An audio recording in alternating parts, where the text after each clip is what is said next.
يا أبا عبد الله يا أبا عبد الله.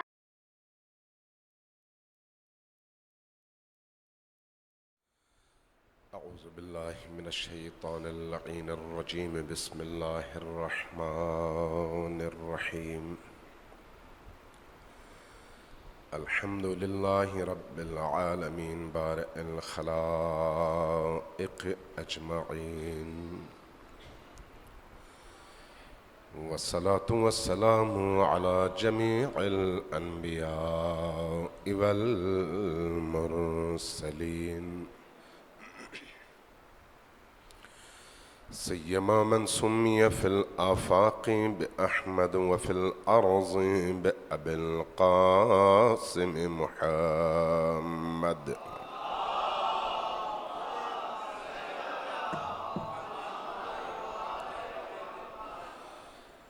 والصلاة والسلام على أولاده الطيبين الطاهرين المعصومين الميامين، واللعنة الدائمة على أعدائهم أجمعين من يوم عداوتهم إلى قيام يوم الدين. أما بعد، فقد قال الله تبارك وتعالى في كتابه المجيد، وهو أصدق القائلين، وقوله الحق. بسم الله الرحمن الرحيم. من المؤمنين رجال صدقوا ما عاهدوا الله عليه، فمنهم من قضى نحبه ومنهم من ينتظر وما بدلوا تبديلا. صلوات بر محمد والے.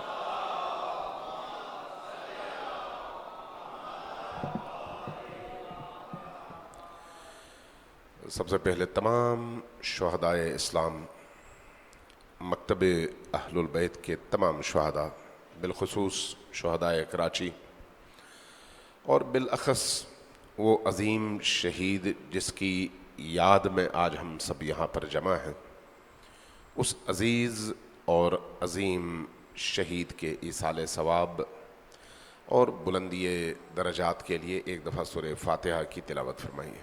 بسم اللہ الرحمن الرحیم.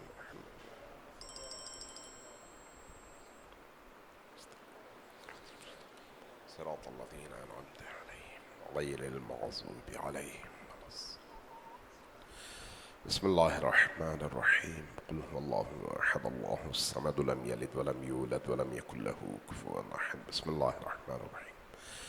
قل هو اللہ احد اللہ الصمد لم یلد ولم یولد ولم یکن له کفوا احد. بسم اللہ الرحمن الرحیم. قل هو اللہ احد اللہ الصمد لم یلد ولم یولد ولم یکن له کفوا احد. اللهم اغفر لهم وارحمهم واحشرهم مع محمد وآلہ الطاہرین واسکنہم فی فصیحۃ جنتک برحمتک یا ارحم الراحمین. وصلی اللہ علی محمد وآلہ الطاہرین. صلوات بھیجیے بر محمد وآلہ.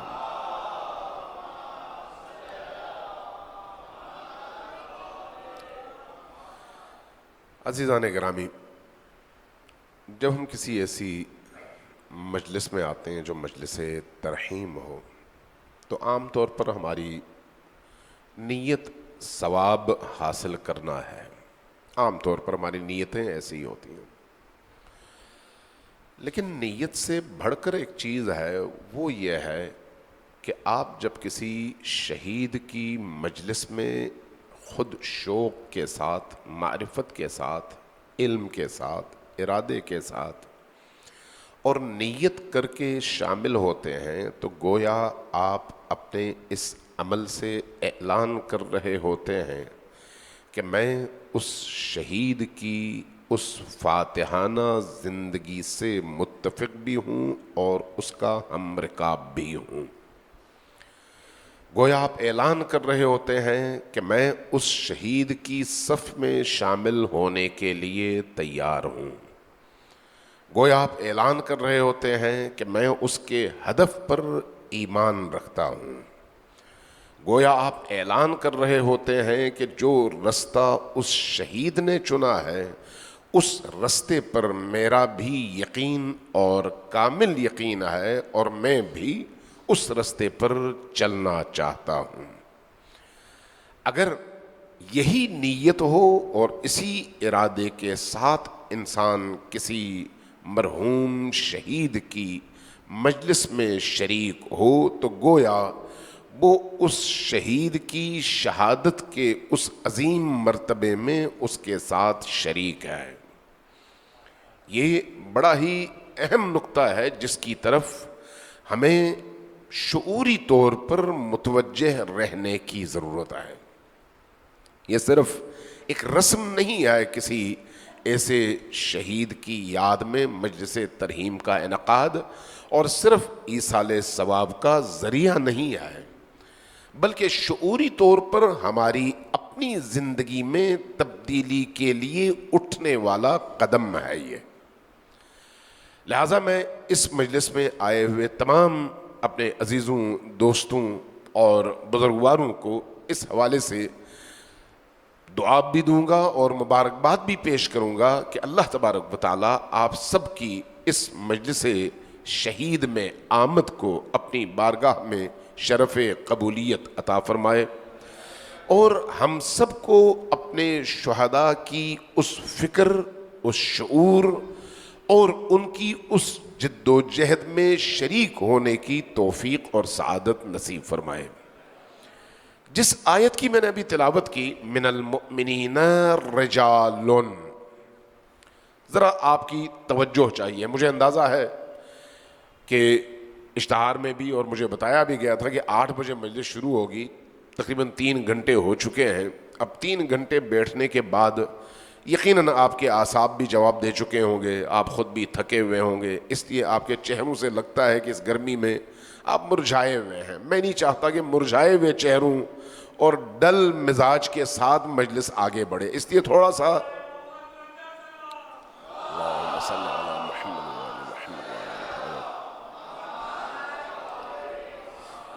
تھوڑا سا بیداری کا ثبوت دیں۔ میں کوشش کروں گا کہ اپنی گفتگو مختصر رکھوں تاکہ آپ کی زحمتیں تمام ہوں، لیکن اس کے لیے شرط یہ ہے کہ سب کے سب کوئی بھی فرد خاموش نہ رہے، اونچی آواز سے نبی کریم اور ان کی آل پر، لیکن وعجل فرجہم کے ساتھ بآواز بلند درود بھیجیے بر محمد و آل محمد۔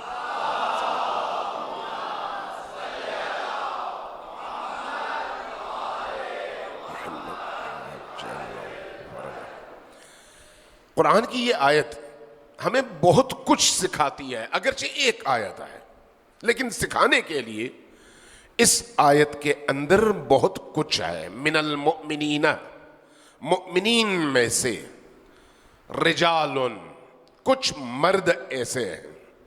یہ جو رجال ہے رجل کی جمع ہے، مؤمنین خود مذکرہ ہے، یعنی مؤمنین میں سے، اگرچہ اس کے اندر خواتین بھی شامل ہیں، چونکہ جب آپ کو یا ایہا المؤمنون کہا جاتا ہے یا ایہا الناس کہا جاتا ہے تو مذکر اور مؤنث دونوں شامل ہیں، لیکن تذکیر کے غلبے کی وجہ سے مذکر کی اصطلاح یا مذکر کے وہ الفاظ استعمال ہوتے ہیں جو مذکر کے لیے مخصوص ہیں۔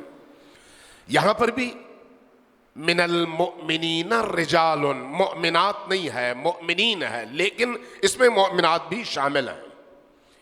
لیکن ایک لطیف نقطہ ہے، رجال، کچھ مرد ایسے ہیں۔ یہ جو کچھ مرد ہے اس میں اگرچہ مرد کے جسمانی تذکیر کی طرف بھی اشارہ ہے، لیکن اس کے ساتھ ساتھ جو دوسرا اشارہ ہے وہ اس کی روح کی مردانگی کی طرف بھی اشارہ ہے کہ مؤمنین سب کے سب اس طرح کی مردانگی کے حامل نہیں ہوتے، بلکہ مومنین بھی درجات ہیں، مقامات ہیں، مراتب ہیں۔ یہاں پر اگر گولی چلے، اگر کوئی خدا نخواستہ دھماکہ ہو، تو آپ کو تمام لوگوں کا رد عمل ایک طرح کا نظر نہیں آئے گا۔ کچھ جیسے بیٹھے تھے ویسے ہی آرام سے بیٹھیں گے، سر اٹھائیں گے، دیکھیں گے۔ کچھ لوگ گھبرا کر اٹھ کھڑے ہوں گے، کچھ لوگ اس رد عمل میں حواس باختہ ہو کر دوڑ پڑیں گے اور یہ بھی نہیں دیکھیں گے کہ ان کے قدموں میں کون آ رہا ہے اور ان کی وجہ سے کس کو کیا نقصان پہنچ رہا ہے۔ مومن سب ہیں، لیکن ان مومنین کی باطنی خصوصیات اور باطنی مراتب میں فرق کی وجہ سے باہر پیش آنے والے حالات کے حوالے سے رد عمل ہر ایک کا مختلف ہوتا ہے۔ جس کے اندر نفس، جان، روح جتنی زیادہ پرسکون ہو، جتنا زیادہ اطمینان اس پر غالب ہو، جتنا زیادہ یقین کی دولت سے وہ روح سرشار ہو، اس کے ثبات قدم میں اتنا زیادہ آپ کو استحکام نظر آتا ہے۔ جس کی روح جس حساب سے متزلزل، متغیر، کمزور نظر آئے، اس کا رد عمل بھی اسی حساب سے کمزور نظر آتا ہے۔ لہذا حوادث اور واقعات کے حوالے سے انبیاء اور اولیاء کا بیہیویئر اور رد عمل اور طرح کا ہے، عام انسانوں کا رد عمل اور طرح کا ہے، ائمہ کا رد عمل اور طرح کا ہے، دوسرے لوگوں کا رد عمل اور طرح کا ہے۔ حتیٰ انبیاء میں بھی اس حوالے سے کیفیات مختلف ہیں۔ قرآن کریم پڑھیے، حضرت موسیٰ علیہ السلام کے واقعات کو پڑھیے، میں اس تفصیل میں نہیں جاتا ورنہ اپنے موضوع سے ہٹ جاؤں گا، تو آپ دیکھیں گے کہ خود حضرت موسیٰ علیہ السلام کے لیے جو کیفیت بیان کی گئی، وہ کیفیت ان کے اندر کے خوف کی عکاسی کرتی ہے۔ ایک حادثے کے نتیجے میں خوف کا پیدا ہونا، جبکہ وہ ایک اولو العزم پیغمبر ہیں، جبکہ اس کے مقابلے میں دیگر بعض ایسی ہستیاں ہیں جن کی زندگی میں اس سے زیادہ سخت، اس سے زیادہ بھاری لمحات آتے نظر آتے ہیں، لیکن ان کی زندگی کے اس سخت ترین لمحے میں ان کو آپ جس حالت میں دیکھتے ہیں، لگتا ہے کائنات کی تمام تر آرامش، سکون، اطمینان اور پرسکون کیفیت اس شخصیت میں جمع ہے۔ یہاں سے نکلو تو اضطراب ہے، اس شخصیت کے پاس آؤ تو وہاں پر صرف اور صرف سکون اور اطمینان ہی کا دور دورہ نظر آتا ہے۔ اور جب آپ تاریخ میں دیکھتے ہیں تو ایسی شخصیت آپ کو علی ابن ابی طالب کی صورت میں بستر رسول پر لیٹتے ہوئے وہ کیفیت نظر آتی ہے۔ یہ کیفیت میں فضائل نہیں بیان کر رہا، لیکن انسانوں کی کیفیات کو بیان کر کے ہمیں سمجھنے کی ضرورت ہے کہ ہم کہاں کھڑے ہیں، اور اجتماعی میدان میں جب ہم اترتے ہیں تو پھر ہمارے اندر کی کیفیات کو کیسا ہونا چاہیے۔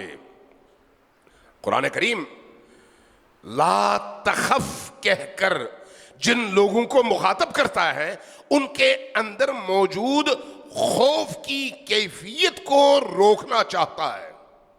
اسی طرح سے قرآن کریم جب کسی کو مخاطب کر کے کہتا ہے یا ایتھا النفس المطمئنہ ارجعی الی ربک راضیۃ مرضیہ، تو اس آیت کے ذریعے سے بھی معاشرے میں موجود ان افراد کی روح کے سکون کے اس معراج کو بیان کرتا ہے جس سے آگے کسی کی پہنچ نہیں آئے۔ دونوں طرح کی کیفیات قرآن کریم میں موجود ہیں۔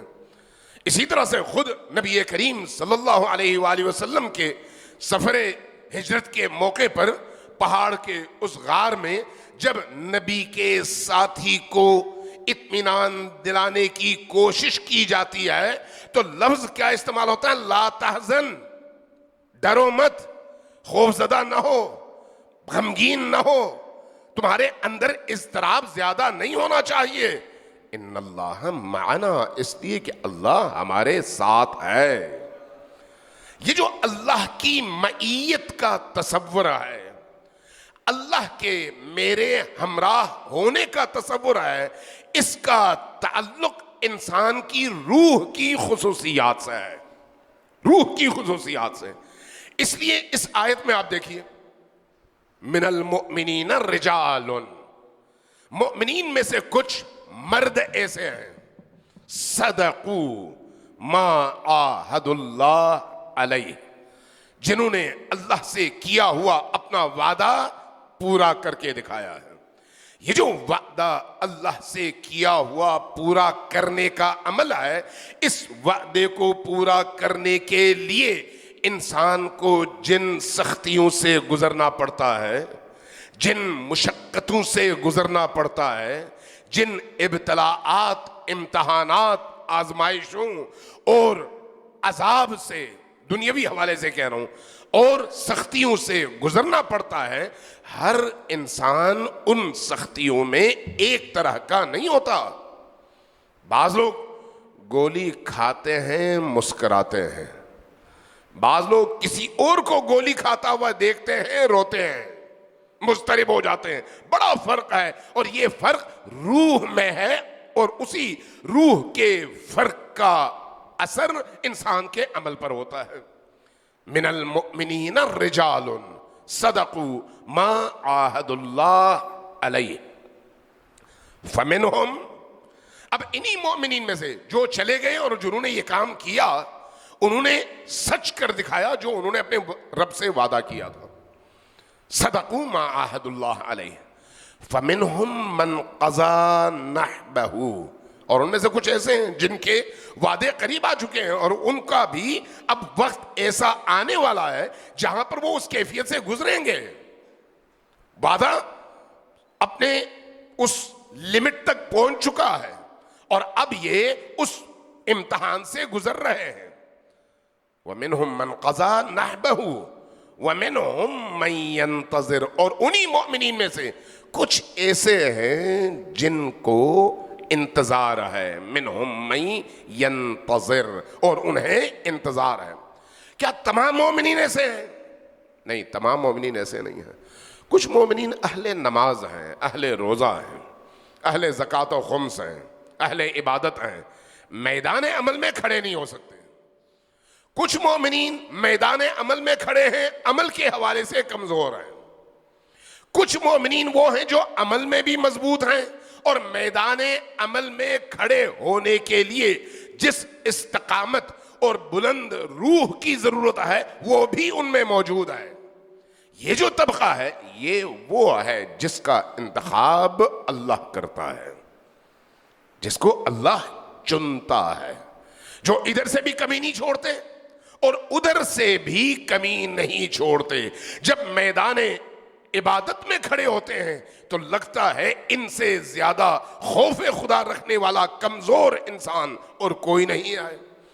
اور جب وہ میدان عمل میں، اجتماع میں، معاشرے میں، ظلم کے مقابلے میں، عدوان کے مقابلے میں، استکبار کے مقابلے میں، شیاطین کے مقابلے میں، طاغوت کے مقابلے میں، ظالم طاقتوں کے مقابلے میں، معاشرتی زیادتیوں اور ناانصافیوں کے مقابلے میں کھڑے ہوتے ہیں تو لگتا ہے کہ انہیں اپنی جان کا کوئی خوف اور کوئی رنج نہیں ہے.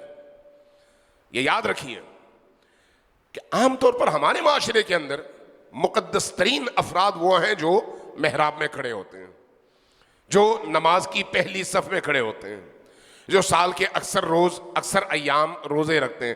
ہم ان کو مقدس ترین افراد سمجھتے ہیں اور ان کا احترام بھی کرتے ہیں، اور احترام باقیوں کی نسبت زیادہ بھی کرتے ہیں. لیکن قرآن ان خصوصیات کو کبھی بھی کسی کی برتری کا معیار نہیں سمجھتا. ہم سمجھتے ہیں، قرآن نہیں سمجھتا. قرآن کیا کہتا ہے؟ قرآن کہتا ہے فضل اللہ المجاہدین علی القائدین اجرا عظیما. اللہ تبارک و تعالیٰ نے وہ جو محراب عبادت میں بیٹھ کر عبادت کرنے والے گوشہ نشین انسان ہیں، جن کو معاشرے میں ہونے والی زیادتیوں کے حوالے سے کوئی سروکار نہیں ہے، وہ اپنے خدا کے وجود اور اس کی محبت اور اس کی یاد میں گم ہیں اور صرف دعائیں ہی پڑھتے ہیں، ذکر و فکر ہی کرتے ہیں. ان پر اللہ تبارک و تعالی نے ان لوگوں کو عظیم فوقیت دیا ہے جو میدان میں کھڑے ہوتے ہیں، سینہ تانتے ہیں، ظلم کی نگاہوں میں آنکھیں ڈالتے ہیں، کھڑے رہتے ہیں، تیر آتے ہیں تو سینے پر سہتے ہیں، لیکن ظلم کے مقابلے میں استقامت کے رستے کو ایک لمحے کے لیے چھوڑتے نہیں ہیں. فضل اللہ المجاہدین علی القائدین اجرا عظیما. ہمارے یہاں بڑی بیماریاں ہیں. ٹرسٹ کے عہدیدار بنو گویا یہ خدائی کا رتبہ مل گیا، کسی تنظیم کا عہدیدار بنو گویا تم بہت بڑی چیز بن گئے. یعنی ہمارا نقطہ نظر فکری حوالے سے ایسا ہو چکا ہے، ہمارا بیہیویئر ایسا ہو چکا ہے کہ اس طرح کی چھوٹی چھوٹی چیزیں جن کی نہ اللہ کی نگاہ میں کوئی قیمت ہے نہ معاشرے کی نگاہ میں کوئی قیمت ہے، ایسی چیزوں پر ہم اپنے دل کو بہلا کر خود کو باقیوں سے برتر تصور کرنے لگتے ہیں. نہیں بھئی، ان چیزوں کی کوئی وقت نہیں ہے، ان چیزوں کی کیا حیثیت ہے. یہ کچھ لمحوں کے لیے آپ کو آزمانے کا ذریعہ ہے. بعض اوقات آپ کی آزمائش ایک حقیر سی چیز کے ذریعے سے ہوتی ہے اور بعض اوقات آپ کی آزمائش ایک بہت بڑی چیز کے ذریعے سے ہوتی ہے. جس کی روح جتنی بڑی ہوگی اس کی آزمائش کا میدان اتنا بڑا ہوگا، جس کی روح جتنی چھوٹی ہوگی اس کی آزمائش کا میدان بھی اتنا ہی چھوٹا ہوگا. میں مثال سے سمجھا دیتا ہوں. صلوات بھیجیے بر محمد و آل محمد.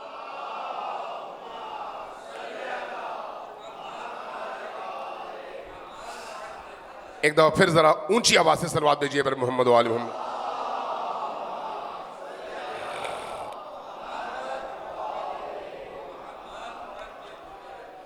وَعَجِّلْ فَرَجَهُمْ کو شعور کے ساتھ توجہ سے اونچی آواز سے پڑھیے، پھر صلوات بھیجیے بر محمد و آل محمد.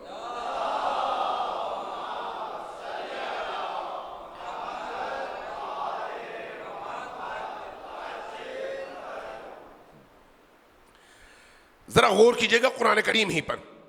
قرآن کریم نے وقت کے نبیوں کے مقابلے میں جن طواغیت کا ذکر کیا ہے وہ کون ہے؟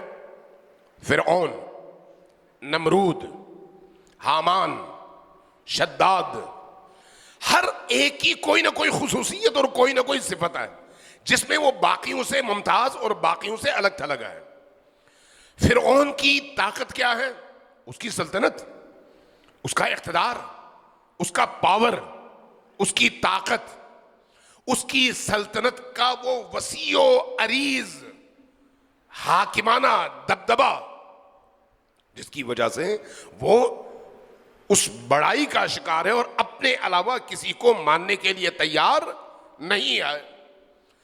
یہ آیا اس کے اندر کی کیفیت ہے یا اس کے عمل کی اندر کی کیفیت ہے؟ اس اندر کی کیفیت کا اظہار اس کے عمل سے ہوتا ہے کہ وہ نبی خدا کو آگ میں ڈالنے پر تیار ہو جاتا ہے، وہ اللہ کے مقابلے میں اپنی طاقت کا اظہار کرنے کے لیے تیار ہو جاتا ہے. اگر آپ اپنے معاشرے میں دیکھیں، جس معاشرے میں ہم رہتے ہیں، آپ کے ہاتھ میں میرے ہاتھ میں ایک چھوٹا سا اختیار آ جائے، ذرہ برابر، اس اختیار کے استعمال میں ہماری کیفیت کیا ہوتی ہے اس پر آپ غور کیجئے گا. آپ کو اندازہ ہو جائے گا کہ ہمارے اندر کا فرعون بڑا فرعون ہے یا پھر اس قرآنی فرعون کے اندر کا فرعون بڑا فرعون تھا. اس سے اندازہ ہو جائے گا.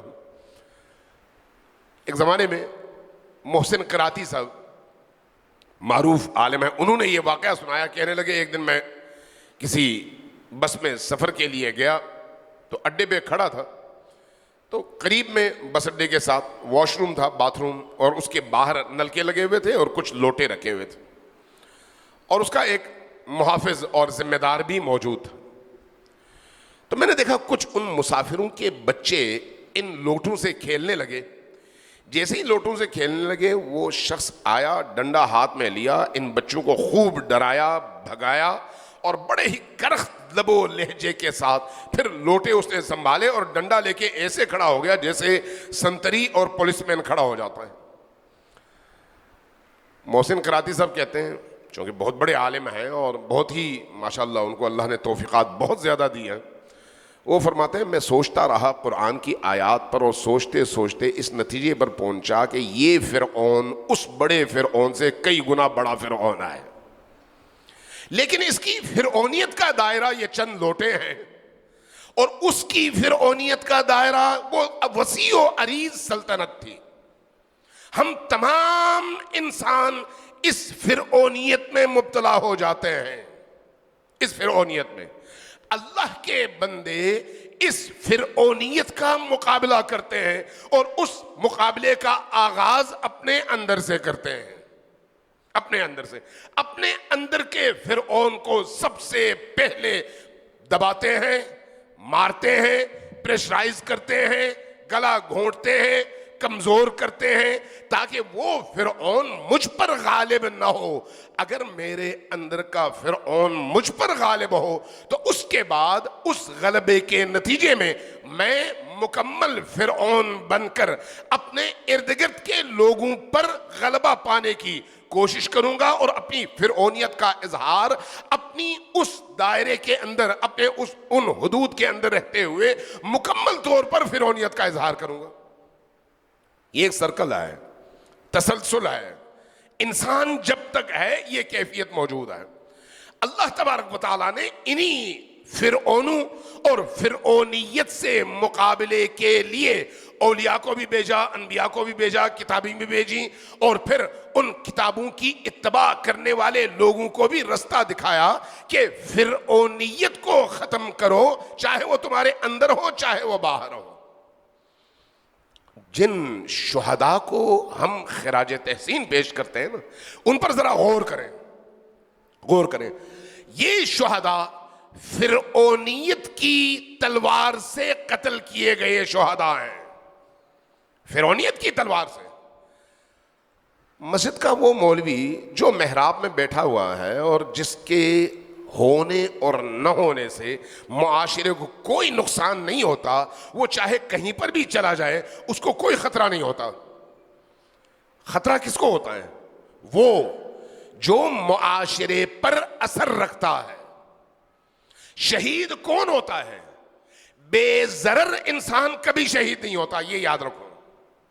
بے ضرر انسان کبھی شہید نہیں ہوتا، بے تفاوت اور لا تعلق انسان کبھی بھی شہید نہیں ہوتا۔ کسی اور طاقت کے لیے خطرے کی گھنٹی بننے تک انسان کی اپنی جان کو کبھی بھی خطرہ نہیں ہوتا۔ خطرہ اسی کو ہوتا ہے جو دوسروں کے مفادات کے لیے نقصان کا باعث بننا چاہے یا بن جائے۔ اس لیے ہمارے شہداء کی اگر آپ کیٹیگریز کریں تو کئی کیٹیگریز میں ہمارے شہداء تقسیم ہوتے ہیں۔ کچھ ہمارے شہداء وہ ہیں جو حادثاتی طور پر کسی بم دھماکے کا، کسی ایسے حادثے کا، کسی خودکش حملے کا شکار ہوئے اور بے گناہ مارے گئے، شہید ہوئے۔ بے گناہ مرنا اور حب آل محمد میں مرنا خود ایک فضیلت ہے، وہ شہید ہیں، لیکن وہ شہید کہاں؟ اور اس کے مقابلے میں وہ شہید کہاں جو میدان میں اتر کر ظلم کو للکارے اور للکارنے کے بعد نتائج کی پرواہ کیے بغیر آتش نمرود میں کود پڑے اور آخری وقت تک کھڑا رہے۔ یہ شہید کہاں اور وہ شہید کہاں؟ اس لیے آپ ائمہ اطہار کی زندگی دیکھ لیجئے، آج بھی تمام استکباری اور استعماری طاقتوں کو وہ مذہب، وہ آئیڈیالوجی، اور وہ شخصیات بہت اچھی لگتی ہیں جو ان سے سروکار نہ رکھیں، جن کو ان کے حوالے سے کوئی پریشانی نہ ہو، ان کے مظالم کے مقابلے میں کہیں ہمیں کیا، آپ اپنا کام کرتے رہیں، ہم اپنا کام کرتے رہیں، جو یہ کہیں لکم دینکم ولی دین، قرآن نے کسی اور معنی میں کہا، لیکن ہمارے لوگ بعض اوقات اس کو اپنے اس غلط عمل کے جواز کے لیے استعمال کرتے ہیں۔ اس لیے کبھی بھی ظالم طاقتوں کو وہ لوگ کبھی بھی برے نہیں لگتے جو معاشرے کے اندر نیکیوں کا کام تو کرتے ہیں، لیکن ان نیکیوں کا کام کرتے ہوئے ظلم کو روکنے کے حوالے سے اور بد کرداری کو روکنے کے حوالے سے، برائیوں کی روک تھام کے حوالے سے، ظالم قوتوں کے بڑھتے ہوئے اثر و رسوخ کی راہ میں رکاوٹ بننے کے حوالے سے کبھی ان کا کوئی کردار نہیں ہوتا۔ ایسے لوگوں سے کسی کو کوئی سروکار نہیں ہوتا۔ اس لیے آپ اس برصغیر میں آپ دیکھ لیں، آج کے آپ کے پاکستانی معاشرے میں بھی دیکھ لیں، یہاں پر بڑے بڑے ایسے پیر ہیں جو گویا اپنے آپ کو زمین پر اللہ کا واحد ولی بھی سمجھتے ہیں، اور بہت سارے ہمارے لوگ ان کی پیروکاری بھی کرتے ہیں، ان کے ہاتھ بھی چومتے ہیں، ان کے قدم بھی گرتے بھی ہیں، ان کے ہاں جا کے ہدیے بھی پیش کرتے ہیں اور بہت کچھ کرتے ہیں۔ ہمارے حکمران بھی، چاہے وہ فوجی ڈکٹیٹرشپ دکھانے والے حکمران ہوں، چاہے سول ڈکٹیٹرشپ دکھانے والے حکمران ہوں، ان حکمرانوں کو بھی ایسے خود ساختہ اولیاء اللہ کی دعائیں چاہیے ہوتی ہیں، وہ وہاں پر جا کر اپنی پیشانی سجدے پر رکھ دیتے ہیں۔ بارہا آپ نے دیکھا ہوگا، ضیاء الحق بھی، حتیٰ بھٹو بھی، بھٹو کے بعد دیگر حکمران بھی، ضیاء الحق کی اپنی زندگی میں بھی، بعد کے حکمرانوں کی زندگی میں بھی اس طرح کے پیروں کے آپ کو اثرات اور رولز نظر آئیں گے۔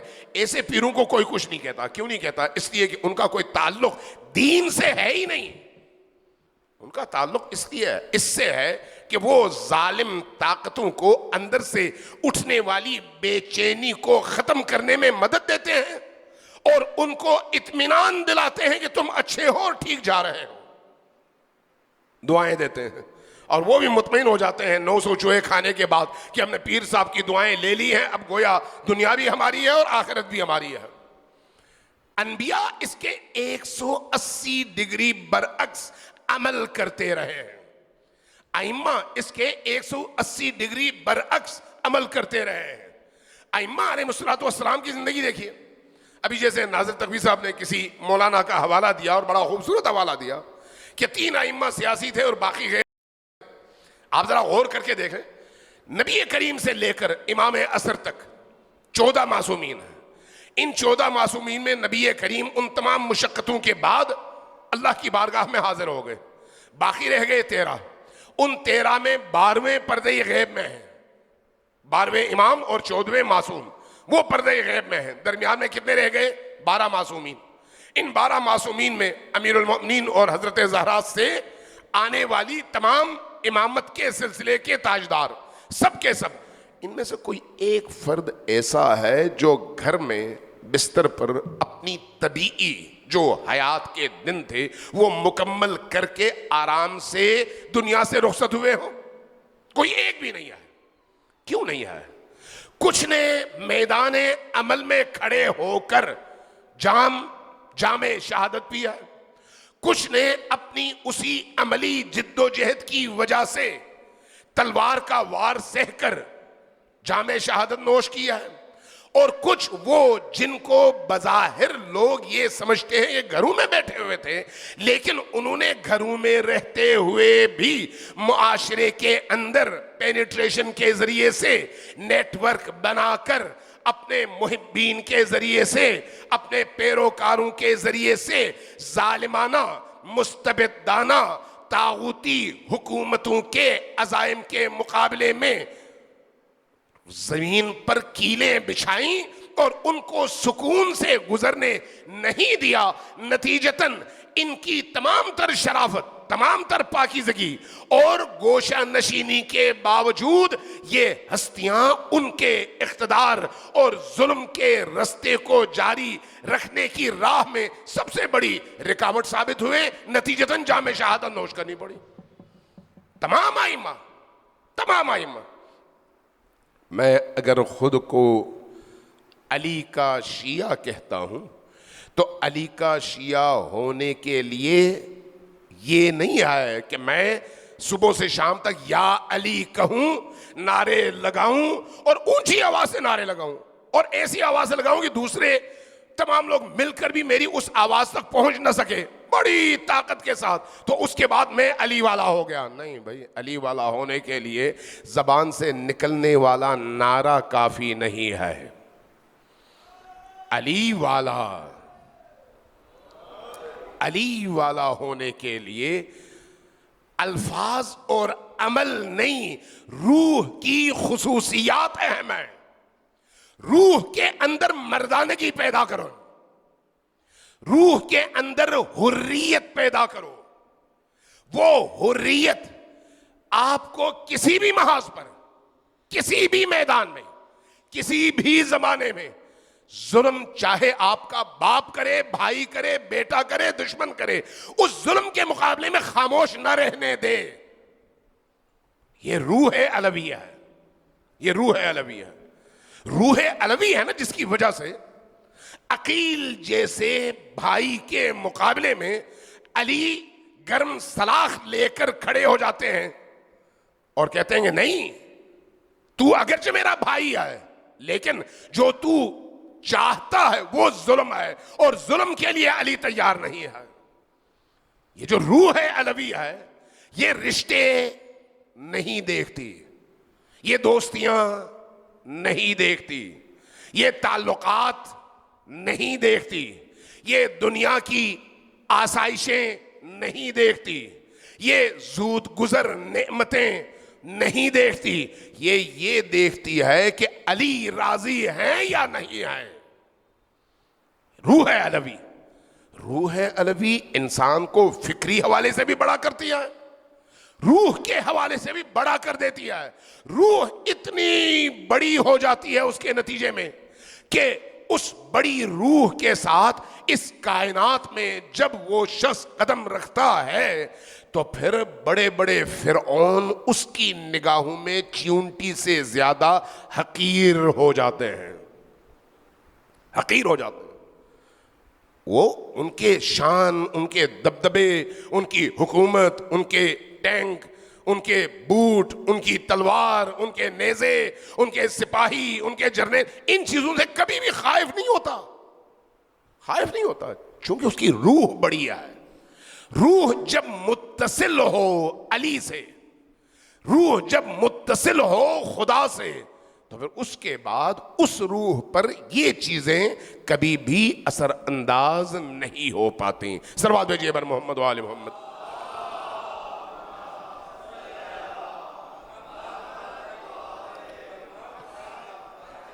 آپ کی صلوات کی آواز غیر منظم بھی ہے، کم بھی ہے، ذرا اونچی آواز سے مل کر صلوات بھیجیے بر محمد و آل محمد۔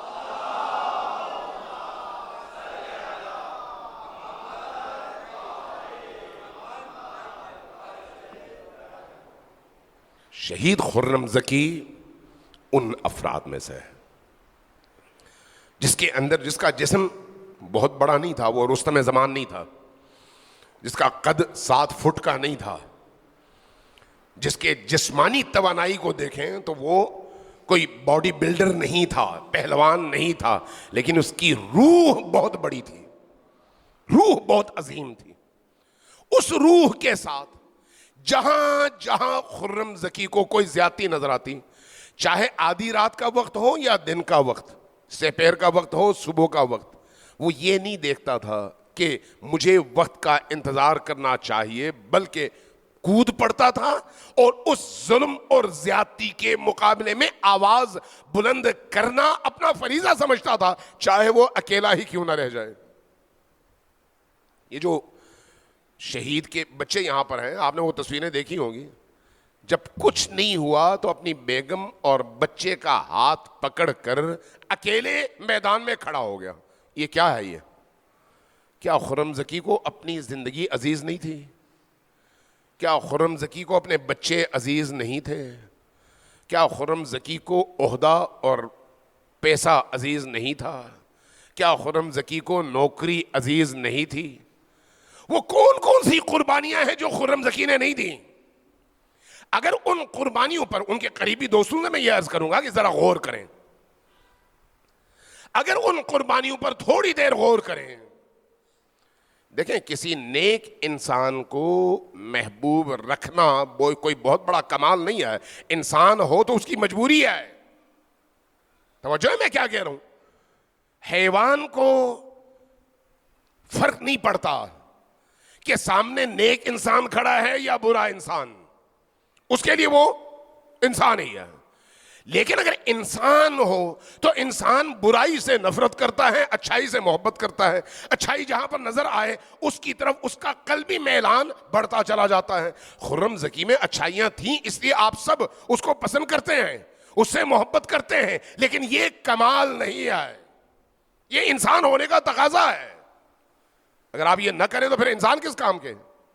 پھر انسان کیسے؟ اگر انسان ہو تو پھر اچھائیوں سے محبت اس کا فطری تقاضا ہے.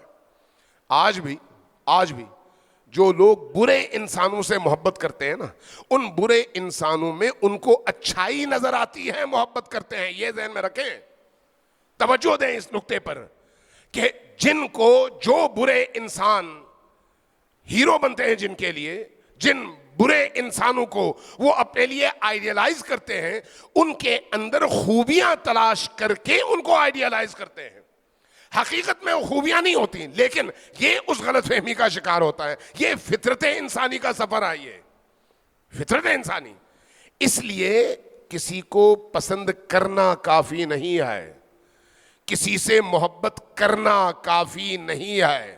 یہ جو ہم یہ اہل البیت علیہ السلام کی محبت کے حوالے سے عموماً اپنی مجالس میں سنتے بھی ہیں، احادیث میں پڑھتے بھی ہیں کہ ائمہ کی محبت کمال نہیں ہے، بلکہ اس محبت کی راہ میں کھڑے ہو کر اپنی روح کو ان سے متصل کرنا یہ ہدف ہے. ورنہ محبت، جب انسان پھول کو دیکھے تو پھر پھول سے وہ نفرت کیسے کر سکتا ہے؟ خوشبو سے وہ بیزاری کا اظہار کیسے کر سکتا ہے؟ پھول اور گھاس میں اگر فرق نہیں ہے تو حیوان کے لیے نہیں ہے، گدھے کے لیے نہیں ہے، بکرے کے لیے نہیں ہے، کسی اور جانور کے لیے نہیں ہے. انسان ہو تو انسان گھاس اور پھول میں فرق محسوس کرتا ہے، پھول کی طرف جاتا ہے، گھاس سے بچتا ہے. صلوات بھیجیے بر محمد و آل محمد.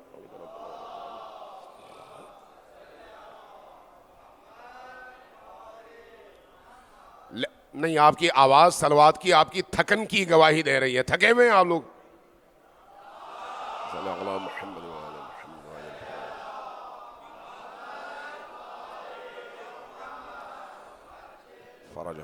اس لیے یہ یاد رکھیے کہ اچھائی سے محبت ہر انسان کی انسانیت کا تقاضا ہے. لیکن جب وہ اس انسانیت کو تعلیمات دینی میں ڈھال لیتا ہے تو پھر صرف محبت پر اکتفا نہیں کرتا، بلکہ اس اچھائی کے حصول کے لیے قدم اٹھاتا ہے. اس اچھائی کے حصول کے لیے. پھول کا حسن اگر مجھے متاثر کرتا ہے تو پھر مجھے حسین بننا چاہیے. اگر کسی انسان کی کوئی خوبی مجھے متاثر کرتی ہے تو پھر مجھے اس خوبی کو اپنے اندر پیدا کرنا چاہیے. علی ابن ابی طالب کی شجاعت کا قائل دنیا میں کوئی اندھا اور بہرا نہ ہو تو نہ ہو، لیکن کافر، مسلمان، مرتد، مومن، منافق، کوئی اور جو بھی ہے، جب اس شجاعت کو سنتا ہے اش کر اٹھتا ہے. ہندو اور مسلمان کا کوئی فرق تو نہیں ہے دونوں میں، لیکن مومن کیا کرتا ہے؟ اس شجاعت کو حاصل کرنے کے لیے جد و جہد کرتا ہے.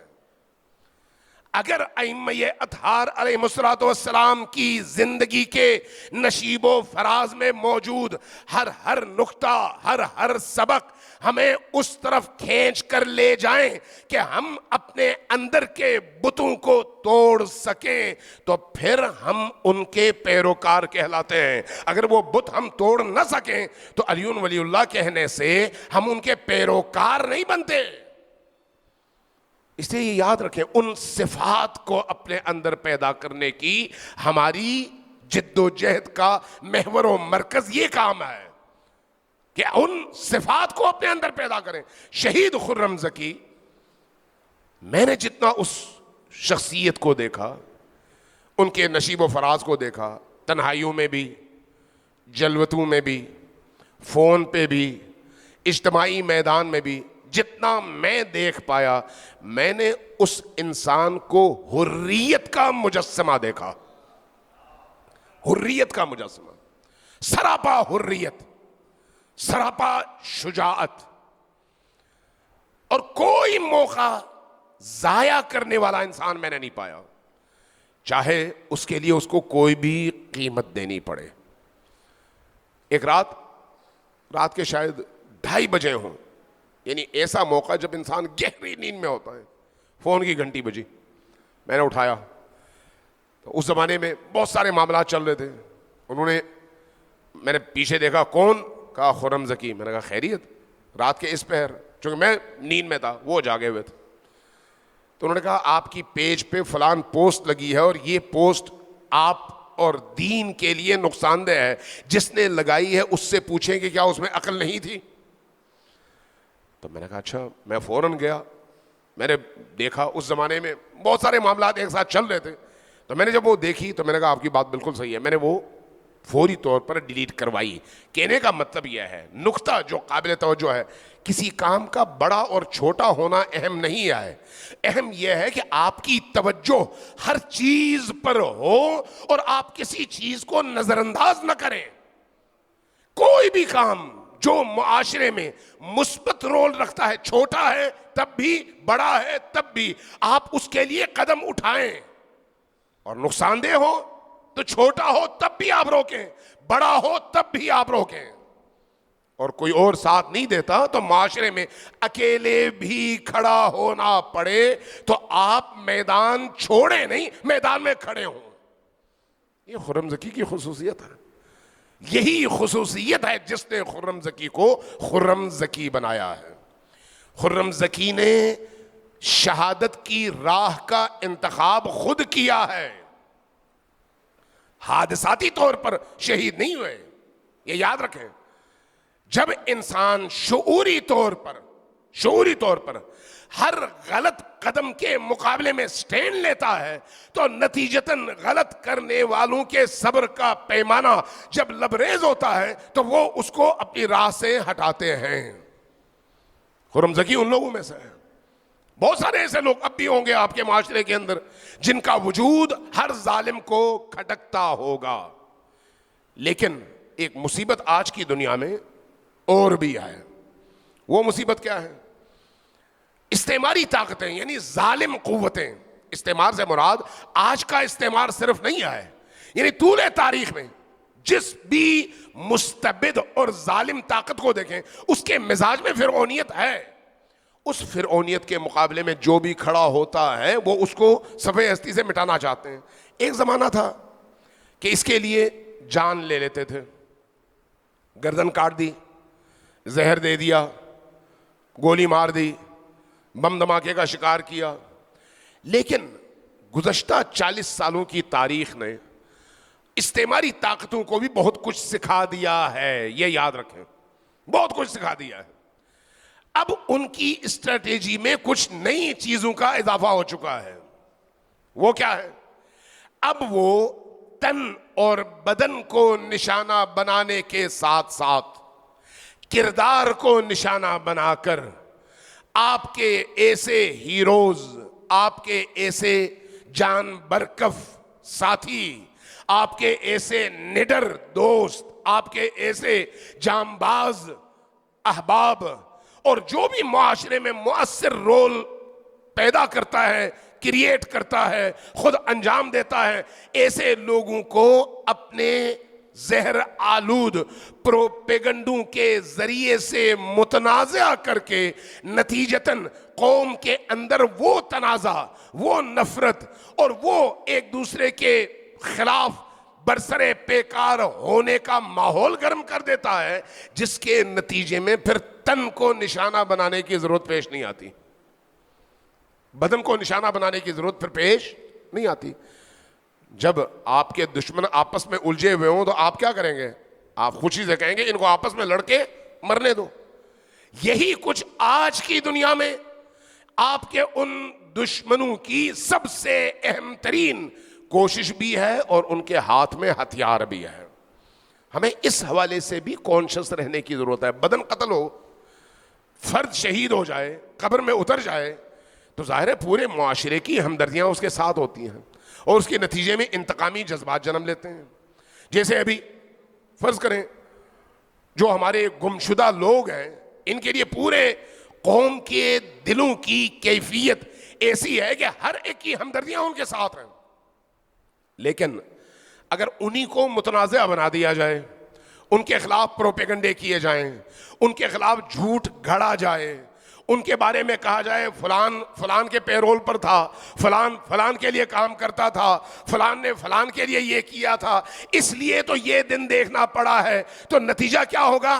آپ کی قوم نہیں رہے گی, بلکہ مختلف ریوڑوں میں بٹ کر اپنے اپنے دائرے میں ایک دوسرے کے خلاف اپنی توانائیاں خرچ کر کے دشمن کے ان تیروں کو اپنی مرضی سے اپنے ساتھیوں پر چلانے کا باعث بنیں گے. اس کا رزلٹ کیا نکلے گا؟ دشمن کو کوئی بہت زیادہ قربانی دینے کی اور کام کرنے کی ضرورت ہے ہی نہیں, آپ ہی اپنی موت کے لیے کافی ہیں. یہی کچھ ابھی ہو رہا ہے. جب کوئی بندہ مرتا ہے تو اس کے بعد پھر ہمدردیاں کرنے والوں کی لائنیں لگ جاتی ہیں. ارے بھائی, مرنے سے پہلے ہمدردی کرو, مرنے سے پہلے جاؤ.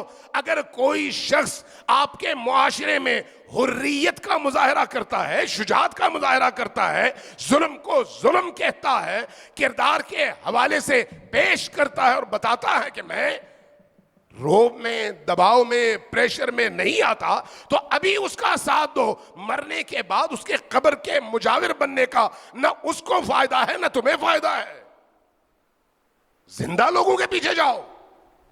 ہاں, مرے ہوئے لوگوں کی یادوں اور محبتوں کے ذریعے سے, ان کی صفات کے تذکرے کے ذریعے سے, ان کے افکار کے بیان کے ذریعے سے اپنی نئی نسل کو, ان کی روحوں کو ان سے متصل کرو. یہ ہماری زندگی کا سبب ہے.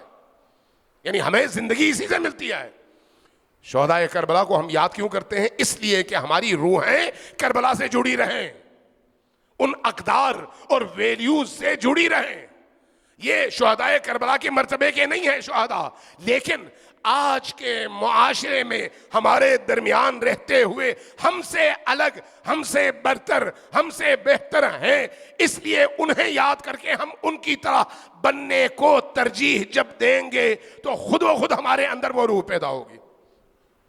اور اس کے لیے ان شہداء کی یاد منانا ضروری ہے. لیکن ان شہداء کی یاد منانے میں ایسے گم نہ ہوں کہ اپنے زندہ ساتھیوں کو ان پروپیگنڈوں کی زد میں آ کر اپنے ہاتھ سے کھو دیں اور دشمن کے آلے کار غیر دانستہ طور پر ہم خود بن جائیں.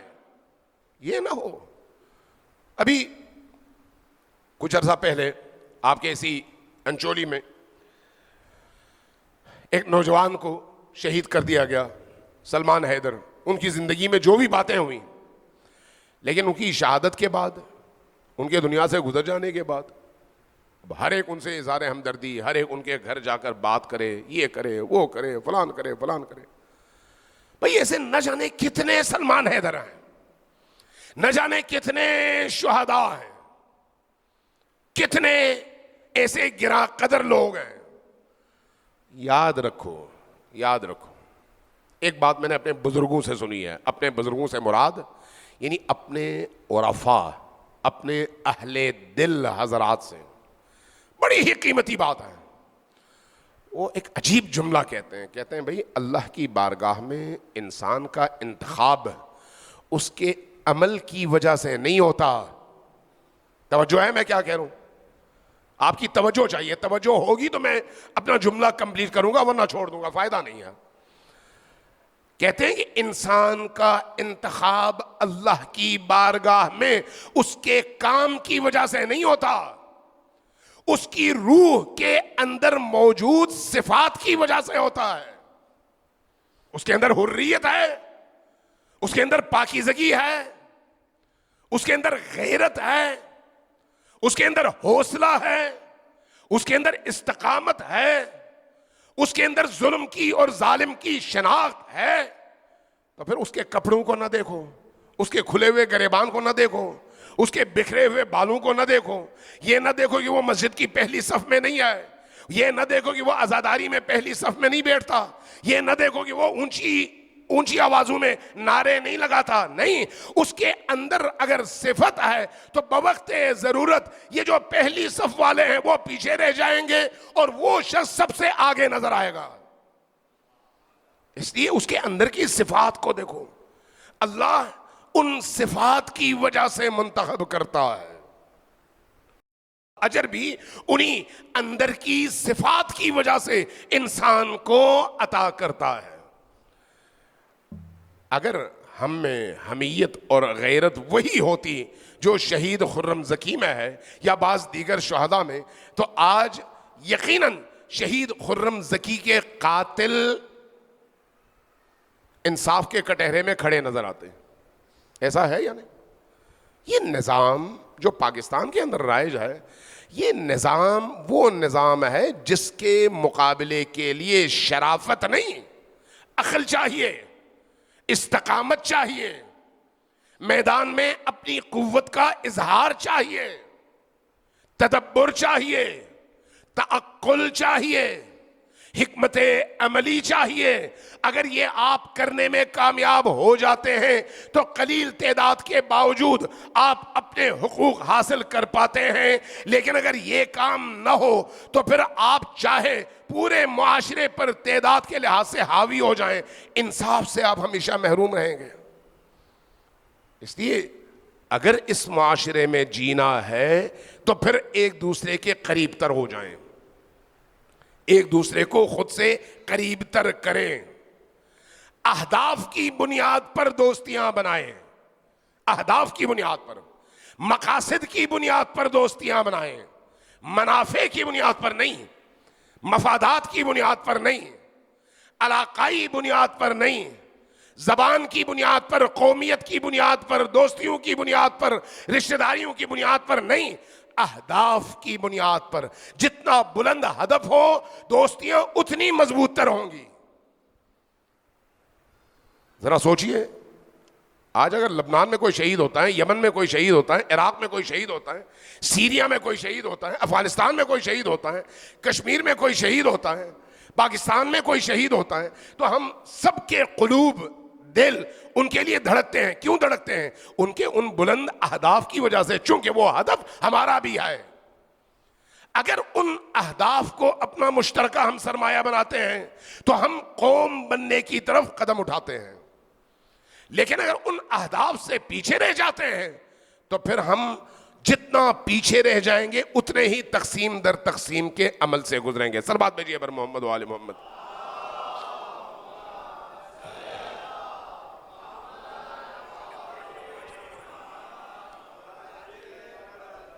ایک دفعہ پھر ذرا اونچی آواز سے صلوات بھیجیں بر محمد و آل محمد۔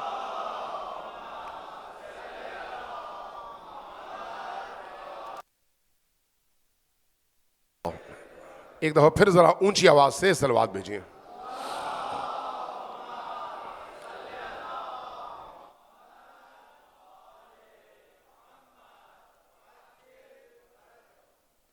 عزیزان گرامی، ٹائم زیادہ ہو گیا، یعنی میں اپنے لمٹ تک پہنچ گیا ٹائم کے حساب سے، اب اس سے آگے مزید آپ کا وقت نہیں لیتا، لیکن ایک بات میں ضرور آپ سے کر کے آگے بڑھنا چاہتا ہوں کہ موجودہ جو ہماری صورتحال ہے پاکستان کی، اس موجودہ صورتحال میں ہمیں من حیث قوم سوچنے کی ضرورت ہے کہ ہمارا مستقبل اس ملک کے اندر کیا ہے، ہمارا مستقبل من حیث قوم کیا ہے، پارٹیوں کے الجھاؤ میں آئے بغیر، چونکہ اس ملک کے اندر من حیث مکتب ہم نشانے پر آئے، اور یہ جو من حیث مکتب نشانے پر ہیں یہ کیوں ہیں؟ یہ $1,000,000 کا سوال ہے، من حیث مکتب ہم کیوں نشانے پر ہیں؟ یہ $1 ملین کا سوال ہے۔ اس ملک کے اندر شیعہ نشانے پر نہیں ہے، یہ غلط فہمی اگر ہے تو آپ ذہن سے نکال دیں۔ آپ کو بھی حیرت ہوگی یہ کیا بات ہوئی کہ شیعہ نشانے پر نہیں تو پھر کون ہے؟ شیعہ ایک عمومی مفہوم ہے، جس نے بھی علی ولی اللہ کہا۔ اس معاشرے کے اندر گزشتہ 40 سالوں سے وہ طبقہ نشانے پر ہے جس کے اندر بیداری ہے، حریت ہے۔ چونکہ حریت شیعیت کا اختصاصی عمل ہے، کسی اور میں یہ حریت نہیں ہے۔ لہذا یہ حریت اگر لبنان میں پیدا ہوتی ہے تو نشانے پر ہے، جس کے اندر پیدا نہیں ہوتی وہ تمام ان ظالم طاقتوں کی آنکھوں کی ٹھنڈک ہے۔ یہی کیفیت امریکہ میں ہے، یہی کیفیت یورپ کے اندر ہے، یہی کیفیت باقی ممالک میں ہے۔ ایک طرح کے لوگ ایک طرح کے پاسپورٹ کے ساتھ رجوع کرتے ہیں، ایک کو ملتا ہے ویزا، دوسرے کو نہیں ملتا۔ کیوں؟ ایک کی فکر ان سے متصادم ہے، دوسرے کی فکر ان کے مطابق ہے، دونوں علی ولی اللہ کہتے ہیں۔ یہ افکار کی جنگ کی دنیا ہے آج، افکار کی جنگ کی دنیا۔ فکر کی اس جنگ میں ہمیں فیصلہ کرنا ہے کہ ہم کہاں پر کھڑے ہیں، کہاں پر کھڑے ہیں۔ آیا شہدائے کربلا کی صف میں کھڑے ہیں یا پھر امام حسن کے ان ساتھیوں کی صف میں، امیر المؤمنین کے ان ساتھیوں کی صف میں جن کو جب بھی بلایا جائے کوئی نہ کوئی عذر اور کوئی نہ کوئی بہانہ تراشتے تھے، جن کو علی ولی اللہ کا یہ کلمہ، علی ولی اللہ کا یہ عقیدہ میدان عمل میں علی کے مقام پر کھڑا نہ کر سکے، وہ شیعہ ہوتے ہوئے شیعہ نہیں ہے۔ لیکن جو لوگ اس مقام پر کھڑے ہیں، اس مقام پر اگر وہ آج علی ولی اللہ نہیں کہتے تو کل ضرور کہیں گے، اس لیے کہ ان کے اندر حریت ہے، اور حریت ان کو خود بخود علی سے متصل کر دے گی، اس لیے کہ حریت کے امام کا نام علی ابن ابی طالب ہے۔ اس لیے ہمیں یہ فیصلہ کرنا ہے، ہمیں اس لیے اپنے بارے میں فیصلہ کرنا ہے اور سوچنا ہے کہ بھئی ہم کہاں پر کھڑے ہیں، ہم کہاں پر کھڑے ہیں۔ اس لیے اپنے بارے میں سوچیں، اپنے معاشرے کے بارے میں سوچیں، ارد گرد کے لوگوں کے بارے میں سوچیں، کون کہاں پر کھڑا ہے۔ نہ امامہ دیکھیں، نہ اباقبا دیکھیں، نہ اچکن دیکھیں، نہ ٹوپی دیکھیں، نہ نام کے ٹائٹل کے ساتھ جو بڑے بڑے القابات ہوتے ہیں وہ دیکھیں، بلکہ یہ دیکھیں کس صف میں کھڑا ہے۔ یہ جو صف میں الگ الگ کرنا ہے، اس کے لیے عقل اور درایت چاہیے، تاکہ ہم سمجھ سکیں کہ ہم کس صف کے مجاہد ہیں، ادھر کے یا ادھر کے۔ امیر المؤمنین کو اس صف میں لوگ چاہیے جو لوگ امام عصر کے ظہور کی دعائیں مانگتے ہیں۔ ان میں بھی یہ دونوں طبقات موجود ہیں، لیکن ایک طبقہ وہ ہوگا جب ان کا ظہور ہوگا تو وہاں پر بھی ہیلے بہانوں سے کوئی نہ کوئی اپنے لیے رستہ تلاش کر لیں گے۔ ایک طبقہ وہ ہوگا اگرچہ قلیل تعداد میں ہوگا، لیکن ایک طبقہ وہ ہوگا جیسے ہی کانوں میں آواز آئے گی جیسے تھے اٹھ کھڑے ہو جائیں گے۔ اس کی ایک چھوٹی سی مثال ہے، آپ نے حنظلہ کا نام سنا ہوگا۔ حنظلہ کون ہے؟ نبی کریم کا ایک نوجوان سپاہی اور صحابی، شادی ہوئی، دلہن کو گھر سے رخصت کر کے اپنے گھر لے آیا، صبح اذان فجر سے پہلے پہلے، اسی رات شادی ہوئی ہے، اذان فجر سے پہلے پہلے دروازے پر دستک ہوئی۔ کون؟ رسول اللہ کا پیغمبر، بھیجا ہوا، ارسال کیا ہوا ایلچی۔ اس ٹائم پہ رسول اللہ نے مجھے یاد فرمایا، ہاں کیا فرمایا ہے؟ جس حالت میں ہو فوراً اٹھو اور پہنچ جاؤ، جنگ شروع ہونے والی ہے۔ ذرا توجہ دیں، میں ہوتا، آپ ہوتے تو ہم کیا کرتے ہیں؟ کیا کرتے. اس نے کیا کیا؟ وہ جس حالت میں تھا، یہ ہے تعبد، یہ ہے اطاعت، یہ ہے شناخت. رسول اللہ کا صحابی ہے، اہل البیت نہیں، صحابی تربیت یافتہ. جس حالت میں تھا فوراً اپنے کپڑے ٹھیک کیے، اٹھا اور میدان عمل کی طرف چل پڑا. پہنچ گیا، جنگ لڑی اور اسی جنگ میں شہید بھی ہوا. جب لاش آئی، رسول کریم نے اصحاب کو دیکھا، کہہ رہے یا رسول اللہ اس کی رات کو شادی ہوئی تھی، صبح یہ جب آپ کا پیغام پہنچا تو اسی حالت میں چلا آیا میدان جنگ میں، یہ نہایا بھی نہیں، تو اس لیے کیا کیا جائے؟ فرمایا اس کو بغیر نہلائے ایسے ہی دفن کرو. پوچھا وجہ؟ فرمایا اس کو اللہ کے فرشتے آسمانوں میں غسل دیں گے، یہ غسیل الملائکہ ہے، یہ اطاعت ہے، یہ ایمان ہے، یہ ایمان ہے.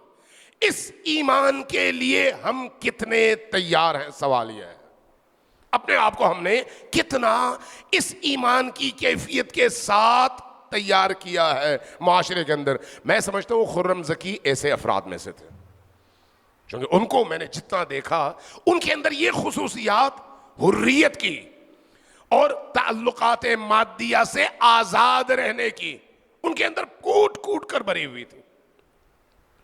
اگر ہم ان کے دوست ہیں، اگر ہم ان کے پیروکار ہیں، اگر ہم ان سے محبت کرتے ہیں تو یہ خصوصیات ہم اپنے اندر پیدا کر سکتے ہیں یا نہیں کر سکتے؟ اگر اس طرف ہم نے عملی قدم اٹھایا تو یقین جانیے ہماری دنیا بھی بدل جائے گی اور آخرت بھی بدل جائے گی. صلوات بھیجیے بر محمد و آل محمد.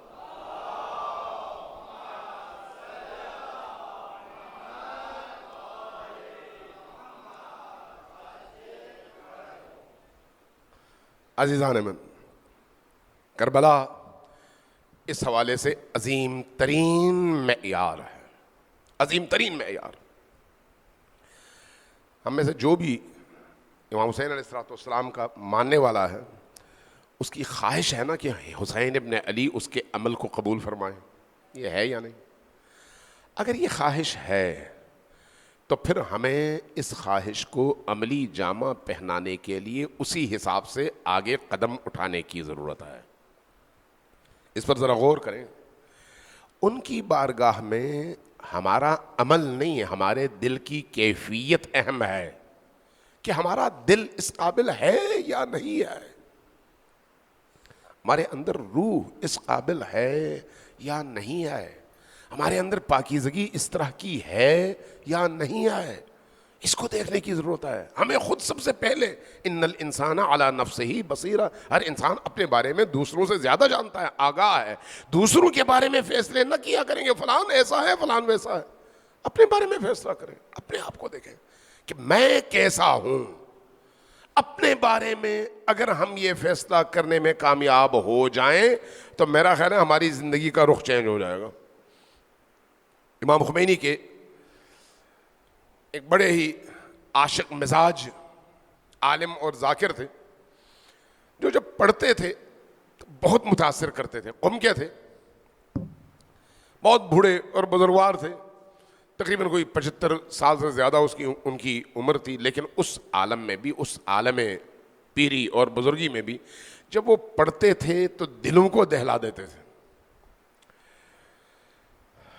حجت الاسلام کوثری ان کو کہتے تھے، قومی تھے، لیکن امام خمینی کے ہاں اکثر جا کے وہ پڑھا کرتے تھے. میں نے ان کو خود کئی دفعہ اس کیفیت میں دیکھا. وہ اپنا واقعہ بیان کرتے ہیں. یہ جو واقعہ ہے نا، یہ بتاتا ہے کہ انسان کو کیسا ہونا چاہیے اندر سے. اہل البیت کے معاملے میں وہ کہتے ہیں کہ 9 محرم کا دن گزر گیا، رات میں گھر آیا، اگلا دن عاشور کا تھا. میں نے وضو کیا، اپنے آپ کو پاک صاف کیا، زیارت عاشورہ پڑھی، توجہ کے ساتھ سویا، اور صبح سویرے میں بیدار ہوا. بیدار ہو کے گھر سے نکل آیا تاکہ آج جو بڑے بڑے اجتماعات ہیں ان اجتماعات میں جا کر ذکر حسین کر سکوں. ذکر حسین سے بڑھ کر اور کون سی عبادت ہو سکتی ہے؟ لیکن اس میں بھی شرط اول آپ کا دل ہے. سننا ہو یا بولنا ہو دونوں میں آپ کا دل ہے. کہتے ہیں میں گلی میں جیسے ہی باہر آیا میں نے دیکھا کچھ بچوں نے گلی کے نکڑ پہ چند اینٹیں رکھی ہوئی ہیں اور اینٹیں رکھ کر ایک بظاہر بچوں کی امام بارگاہ بنائی ہے. دیوار سے ایک علم بھی لگا دیا ہے, پرچم عباس, اور ساتھ میں 2 پتھروں کے اوپر ایک کیتی رکھی ہوئی ہے, اس میں پانی ابل رہا ہے, اور وہاں پر بیٹھے یا حسین کر رہے ہیں. میں قریب سے گزرنے لگا تو ان بچوں نے مجھے دیکھا, دیکھتے ہی سب میری طرف تیزی سے آئے, میرا ہاتھ پکڑا, کہا آغا یہاں پر ہمارے لیے کچھ دیر آپ گفتگو کریں, مجلس پڑھیں. اب میں پریشان ہو گیا. میں نے سوچا بھائی میں پورا ایران مجھے جانتا ہے, دنیا مجھے جانتی ہے, اتنی بڑی شخصیت, اب یہ 4 5 6 چھوٹے چھوٹے بچے 6 سال 7 سال 8 سال کے, ان کے درمیان میں کیا پڑھوں؟ لیکن بچوں کا اخلاص میں رد نہیں کر سکتا تھا. اب میں پریشان ہوا کہ میں کیا کروں. بچوں کا اصرار بڑھا, جب بڑھا تو مجھے مجبوراً ان کے ساتھ بیٹھنا پڑا. میں نے ایک اینٹ رکھی, اس اینٹ کے اوپر بیٹھ گیا. بیٹھ کر میں نے زیارت عاشوراء کی یہ 4 جملے پڑھے, صرف یہ 4 جملے. السلام علی الحسین وعلی علی ابن الحسین وعلی اولاد الحسین وعلی اصحاب الحسین. میں نے یہ 4 جملے پڑھے. یہ 4 جملے پڑھ کر جب میں کھڑا ہوا تو ان بچوں نے میرا ہاتھ پکڑ لیا, کہا کہ بہت بہت شکریہ, آپ نے ہمیں ٹائم دیا. بس ایک زحمت. وہ کیا؟ ہم نے امام حسین کے نام پر نیاز کے طور پر چائے بنائی ہے, یہ چائے پی کر جائیے, چائے پی کر جائیے. کہنے لگا, میں مجبور ہو گیا, بیٹھ گیا. پلاسٹک کے ایک کپ میں ابلا ہوا پانی, تھوڑا سا رنگین, جس کو وہ چائے کہتے تھے. اب بچے اور بچوں کی بنائی ہوئی چائے کیسی ہوگی, وہ انہوں نے ہمارے سامنے رکھ دی. وہ پلاسٹک کا کپ میں نے اٹھایا, میں نے دیکھا بچے آپس میں مصروف ہو گئے. میں نے منہ سے لگایا تو وہ پھیکی اور بے مزہ سا پانی تھا. بچوں کی نگاہ بچا کر وہ چائے میں نے زمین پر انڈیل دی ایک طرف. انڈیلنے کے بعد کپ زمین پر رکھا, کھڑا ہوا. میں نے کہا بچوں میں نے چائے پی لی, اب مجھے اجازت ہے. بچوں نے خوشی خوشی مجھے اجازت دی, میں نکل گیا. سارا دن حرم میں ادھر ادھر بڑے بڑے اجتماعات تھے. ان اجتماعات میں نے بڑی بڑی تقریریں کی, مجلسیں پڑھیں, ہزاروں لوگوں کو رلایا, 20 20 30 30 40 40 ہزار لوگوں کے اجتماعات.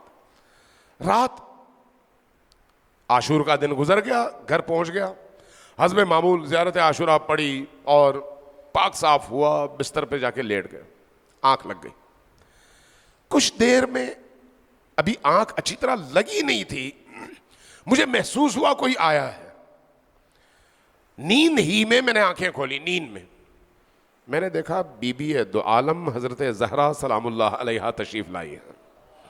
جیسے ہی میں نے دیکھا بی بی تشریف لائی ہیں, میں اسی نیند کی کیفیت میں اٹھا. میں نے سلام کیا, جواب دیا. جب انہوں نے جواب دیا تو میں اب سوالیہ نگاہوں سے بی بی کی طرف دیکھنے لگا, چونکہ یہ خود بھی سید تھے. کہا اماں جان آپ تشریف لائی ہیں. فرمایا کہ ہاں, آج تم نے جتنی بھی مجلسیں پڑھی ہیں, جتنے بھی بڑے بڑے اجتماعات سے خطاب کیا ہے, ان میں کوئی بھی تمہارا عمل ہماری بارگاہ میں قبول نہیں ہے. جب کہا قبول نہیں ہے میں تڑپ گیا. میں نے کہا بی بی آج سارا دن اتنے بڑے بڑے اجتماعات, لاکھوں لوگ روئے آپ پر, انہوں نے آنسو بہائے, ان میں سے کوئی بھی قبول نہیں آیا. فرمایا نہیں, کوئی بھی قبول نہیں. پھر اس کے فوراً بعد خود بول پڑی, ہاں وہ جو تم نے ان 4 بچوں کے درمیان 4 جملے پڑھے تھے نا, وہ قبول ہے, وہ قبول ہے. کیوں؟ اس لیے کہ جب تم نے وہ جملے پڑھے تھے اس وقت تمہیں دنیا کی کوئی فکر نہیں تھی, صرف ان بچوں کی دلجوئی کے لیے تم نے یہ مصرے, یہ جملے پڑھے زیارت عاشوراء کے اور مجلس پڑھی. پھر اس کے بعد فرمایا کہ یہ بتاؤ کہ تم نے وہ چائے گرائی کیوں, وہ چائے گرائی کیوں؟ میں نے پوچھا بی بی کیا ہوا, اس میں کون سی ایسی بات تھی؟ فرمایا کہ کیا تمہیں نہیں معلوم وہ چائے ہم نے اپنے ہاتھوں سے بنائی تھی. جب آپ اللہ اور اہل البیت کی راہ میں قدم اٹھاتے ہیں تو وہ قدم آپ کا نہیں ہوتا، وہ ان کا ہوتا ہے۔ آپ کے ہر عمل میں وہ شریک ہوتے ہیں، بشرطے کہ آپ ان کے لیے قدم اٹھا رہے ہیں۔ اور اگر ان کے لیے نہ ہو، پھر آپ سارے پہاڑوں کو سونے کا بنا دیں، انہیں کیا فرق پڑتا ہے؟ انہیں اس کا کیا فائدہ ہے؟ نہ آپ کو فائدہ ہے نہ ان کو فائدہ ہے۔ ان کے ہاں اخلاص پہنچتا ہے، اخلاص، ان کے ہاں قلب کی پاکیزگی پہنچتی ہے۔ لہذا جس کا دل پاکیزہ ہوتا ہے، علی و آل علی اور فاطمۃ الزہرا سلام اللہ علیہا، اس کو تھامتے ہیں، اس کو بچاتے ہیں۔ جس کے اندر اخلاص اور پاکیزگی ہو، اور جس کے اندر یہ پاکیزگی نہ ہو، وہ محروم رہتا ہے۔ اس لیے امام صادق علیہ السلام نے اصول کافی میں غالباً جو مجھے یاد پڑتا ہے، یہ روایت بیان کی ہے، فرمایا کہ جب محشر ہوگا، محشر میں تمام انسانوں کو جمع کیا جائے گا، جس میں خرم زکی بھی ہوگا، آپ بھی ہوں گے، میں بھی ہوں گا، اور باقی انسان بھی ہوں گے۔ ہم سب کب سے کب تک، حضرت آدم سے لے کر قیامت تک تمام انسان جمع ہوں گے، اور سورج کی تپش 1.5 نیزے پہ ہوگی، اور ہر انسان بلبلا رہا ہوگا، تڑپ رہا ہوگا۔ اس کیفیت میں ہر انسان اپنی نجات چاہ رہا ہوگا، کاش مجھے نجات ملے۔ اس موقع پر امام صادق فرماتے ہیں کہ ندا آئے گی نبی کریم صلی اللہ علیہ وآلہ وسلم کی طرف سے کہ بیٹی فاطمہ کہاں ہو؟ جیسے یہ ندا عالم محشر میں اٹھے گی، تمام محشر والے سر اٹھا کر دیکھیں گے آواز کہاں سے آئی اور جواب کہاں سے آ رہا ہے۔ غیبی آواز آئے گی، اہل محشر نگاہیں جھکا لو، نبی کی بیٹی تشریف لا رہی ہیں۔ اہل محشر کی نگاہیں جھک جائیں گے، حضرت زہرا سلام اللہ علیہا تشریف لائیں گی اس کیفیت میں کہ 70,000 فرشتے آپ کے ارد گرد ہوں گے۔ ان فرشتوں کی جھرمٹ میں نبی کریم کی بارگاہ میں حاضر ہوں گی، کھڑی ہوں گی۔ کھڑی ہونے کے بعد پوچھیں گی، بابا جان میں آپ کی خدمت میں حاضر ہوئی ہوں، حکم فرمائیے۔ فرمائیں گے، بیٹی فاطمہ، یہ جو امت کے گناہگار ہیں، ان گناہگاروں کو شفاعت چاہیے، اور اس وقت تمہاری شفاعت کی ضرورت ہے۔ جب یہ فرمائیں گے تو بی بی فرمائیں گی، میں حاضر ہوں۔ فرمائیں گے کہ تم کیسے ان کی شفاعت کرو گی؟ جب پوچھیں گے کیسے شفاعت کرو گی تو تمام عالم محشر کے لوگ سر اٹھا کر دیکھیں گے کہ بی بی کیا فرماتی ہیں۔ بی بی اپنی چادر میں سے اپنے دونوں ہاتھ باہر نکالیں گی، اور جب دونوں ہاتھ باہر نکالیں گی تو اہل محشر دیکھیں گے کہ ان 2 ہاتھوں میں 2 کٹے ہوئے بازو لٹک رہے ہیں۔ جیسے ہی نگاہ ان بازوؤں پر پڑے گی، نبی کریم پکاریں گے، بیٹی فاطمہ یہ کیا لے کر آئی ہو؟ جواب میں پکاریں گی، بابا جان میں کربلا سے اپنے بیٹے عباس کے بازو لے کر آئی ہوں تاکہ ان گناہگاروں کی شفاعت کر سکوں۔ امام فرماتے ہیں کہ اس کیفیت میں فاطمۃ الزہرا سلام اللہ علیہا ایک ایک کر کے اپنے ان خالص محبوں کو اٹھا کر جنت میں داخل کر رہی ہوں گی، اور باقی سارا محشر دیکھ رہا ہوگا کہ جن کا انتخاب فاطمہ نے کیا ہے، پیشانی پر لکھا ہوگا ھذا محب فاطمہ، یہ فاطمہ کے محب ہیں، اس لیے فاطمہ نے انہیں منتخب کیا ہے۔ فاطمہ کیسے شفاعت کریں گی؟ عباس علمدار کے کٹے ہوئے بازوؤں کے طفیل۔ عباس علمدار وہ شخصیت ہیں جن کے کٹے ہوئے 2 بازوؤں کی جگہ اللہ تبارک و تعالی کروڑوں انسانوں کو اس بارگاہ میں جب ہاتھ اٹھاتے ہیں تو ان کی حاجات قبول کرتا ہے، قبول کرتا ہے۔ اس لیے عباس علمدار کو اپنی زندگی میں کبھی بھی نہ بھولیے، چونکہ باب الحسین ہے، حسین تک پہنچنے کا دروازہ ہے۔ اس لیے عباس علمدار سے لو لگائیے، اپنے دلوں کو عباس سے جوڑیے۔ جتنا آپ کا دل عباس سے جڑا ہوگا اتنا زیادہ نجات کا دروازہ کھلتا چلا جائے گا۔ شرط اول ہے یہ، شرط اول۔